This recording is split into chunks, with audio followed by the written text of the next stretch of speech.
Around, though, are the childhood memories that come forth when you do have the family gathered together.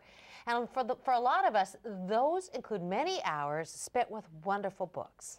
Now, Gary Germer met a collector who is keeping those memories alive in a big way. As a child, you probably collected some sort of books, or at least got your first taste of learning from a childhood book. At different generations, they have different styles, and we're here today with my friend Don Werf. Thanks, Don, for having us to your collection. Has a fantastic collection of all types of children's books, and we're going to get a crash course in them.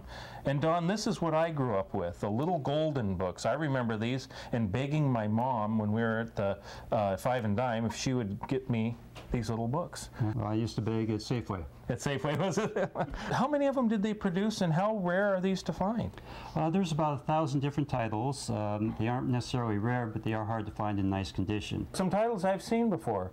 The little Three Little Kittens. Well, that was the very first golden book, and they printed it in 1942. Now this one is kind of odd. Little Lulu and her magic tricks, and a Kleenex tissue package in there. That's got to be kind of rare. They probably didn't make very many of these. Well, they printed 2.3 million of them in 1954. They've only ever been able to find 2 with the Kleenex still intact. But this was just one generation of books. I remember one that my dad used to, it was a real thick one called the Big Little Books. You got any of those? I have a few hundred there back here. Let's go look at them. So these were the books that I remember my dad saying he grew up on, the Big Little Books. Yes, Gary. The Dick Tracy is the first Big Little Book they came out with, and it came out in Christmas of 1932. And they were read mainly by preteen and teenage boys. They came from the comic strips of the era. Originally they sold for 10 cents. By the late 40s they got up to 15 cents. And we notice a lot of your titles here are a lot of fun. From the 30s and 40s, you have Buck Jones and Tim McCoy, names like, of course, Gene Autry, everybody knew, but cowboy themes are repeated, a lot of Disney stuff I see. Now, they all have these great bright colors, but then it is like a newsreel with lots of comics on the inside. Well, they were all published in a format where there was text on one side and a picture on the other side. And it makes such a wonderful display. I mean, you collect for a time period. They were meant for a child to use, so they would be, you know, they're harder to find in good condition. So I think it makes for the perfect collection right here. Let's go look at some of the other books you have in your collection. Sure.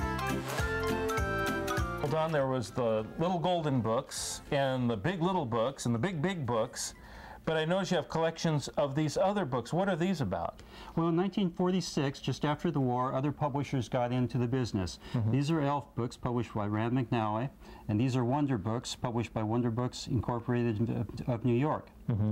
These are not as collected as much? No, they aren't. They didn't publish quite as many originally, so there's not as many people that are looking to recover the ones that they had when they were a child. So I think it's a smart thing to collect, because eventually they're going to get discovered. I hope so. Yeah, because I notice you have a few more than one. Different sizes here of books you can find. That was a giveaway by the Corlix Company, and they are extremely hard to find. Now this is an odd-shaped book. That's called the Southfield Oblong. They published six different titles of that.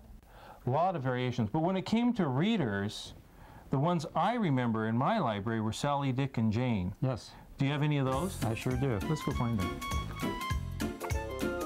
Oh, Don, this is awesome. I remember learning to read with this book, the Sally, and Jane. I remember this. This book came out in 1951, and it was for the people who were born in 1947 who were war babies and boom babies. That's absolutely wonderful. Sally, Dick, and Jane, I could see these framed up and would make just a wonderful display in anyone's home. Don, you have a fantastic collection. I know we've only touched the tip of the iceberg, because you have these hidden all over your house, in the drawers in the kitchen and all. It's kind of taken over your whole life, almost like toxic mold around it. Well, I don't know about toxic mold, but some other type of mold. Maybe less one. It's non-toxic. Definitely non-toxic. Don, thank you so much for having us out. That's awesome.